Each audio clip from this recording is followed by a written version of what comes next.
Il existe deux relations qui permettent de manipuler les grandeurs géométriques, qui sont toutes des distances. La première relation visible à l'écran s'appelle la relation de conjugaison. C'est 1 sur OA' en mesure algébrique moins 1 sur OA en mesure algébrique qui est égal à 1 sur F'. F', c'est la distance focale. Mesure algébrique, ça veut tout simplement dire que si le point A' est du côté des abscisses positives de l'axe optique, cette grandeur est comptée positivement. Et la mesure algébrique signifie que si le point A est situé du côté négatif de l'axe optique, cette valeur, cette distance, va être comptée négativement. C'est rien d'autre que ça. Une distance en centimètres ou en mètres avec un plus ou un moins. Une façon alternative de retenir cette relation de conjugaison, c'est d'écrire. Alors avec la souris, ça va pas être évident.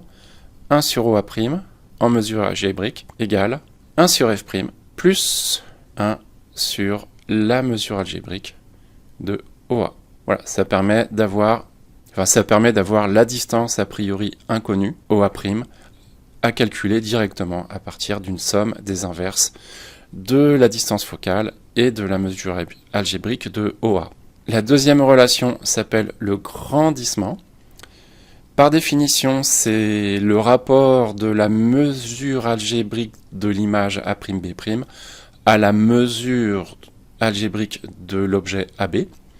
Autrement dit, c'est la longueur de cette image divisée par la longueur de l'objet. Lorsque les deux sont du même côté et que l'image est droite, le rapport est positif. Lorsque les deux A'B' et AB sont dans des sens opposés par rapport à l'axe, ce qui est le cas ici, le rapport est négatif. Donc ici, dans le cas représenté sur ce schéma, on a un rapport négatif.